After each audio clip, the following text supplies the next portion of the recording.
very much. Still to come on the programme this morning. That isn't it? Stormzy into Cliff. Yeah. Who do you reckon? Stormzy.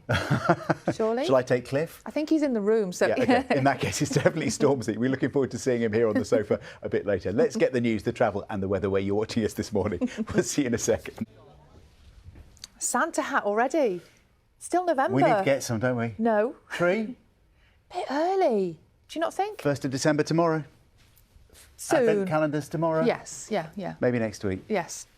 Now, at 20 to 8, train cancellations in Britain have reached a record high over the last year, according to new figures, with 1 in 26 services being scrapped. The new Transport Secretary, Mark Harper, is due to meet 5 Metro mayors from across the north of England later today to discuss improvements.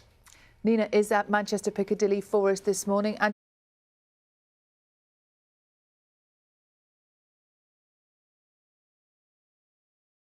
station this morning for us. One person who's got here on time, he's in the building. Stormzy is here, and we're going to be chatting to him about the Christmas #1 and his race against Sir Cliff Richard in the next few minutes. There's a combination. Who's going to win that one, I wonder? I don't know. Who's he money on? First, let's talk to Matt about the weather this morning.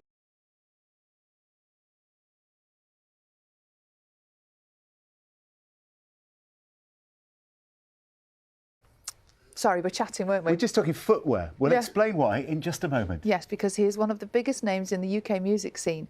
And after 2 years out of the spotlight, Stormzy is back. Last time he was here, he was wearing slippers, so we're keen to find out what he's wearing this time. Stormzy is taking on Taylor Swift and Sir Cliff Richard in the race for this year's Christmas #1.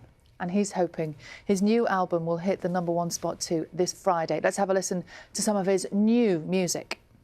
All right, you know, there was It's not really a Christmas song, is it? Nah, it's not really a Christmas song. No. But it's released at this time of year. Yeah. And hoping for maybe a Christmas #1. Stormzy's new album, This Is What I Mean, is out now. Stay with us. The headlines are coming right up. Good morning. Welcome to Breakfast with John Kay and Sally Nugent. Hello, good morning. Here are your 8 o'clock headlines. And good morning, everybody. Wednesday, the 30th of November, and we're starting this morning with some really encouraging health news that will affect families potentially across the UK. A major trial of an experimental dementia drug has shown for the first time that the progression of early-stage Alzheimer's disease can be slowed down. Nearly 2,000 patients took part in the study, including some here in the UK. Full results have been published in the New England Journal of Medicine. Now, this treatment, it is called lecanemab. Its effect was small in the trials, but have still prompted huge excitement among researchers, as our medical editor, Fergus Walsh, explains.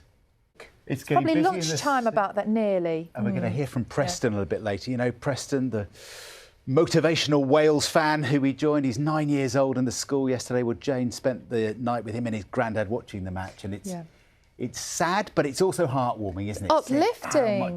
How much pride he has. That was a fantastic team talk he gave yesterday. It was. And also we had a great one this morning. So now more on them for later. Conferences. Yes. 8:15. And in their first international trip since becoming Prince and Princess of Wales, William and Catherine arrive in Boston today for the 2nd annual Earthshot Prize Award ceremony. The prize was launched by Prince William to reward environmental innovation. Our royal correspondent Daniela Relf reports now from Boston. Boston looking lovely. Not quite so lovely here. Bit of fog around this morning, but Matt can talk us through it. Hiya, Matt. And as the weather changes, some important health news now for you this morning, because officials in the UK say there has been a 70% increase in the number of children under 5s being admitted to hospital with flu. Cases generally are on the rise, and the UK Health Security Agency says COVID restrictions have meant very young children haven't had the chance to build up any natural immunity to the virus. We're going to get some medical advice for all of us in a moment. Parents being urged to get 2- and 3-year-olds vaccinated now.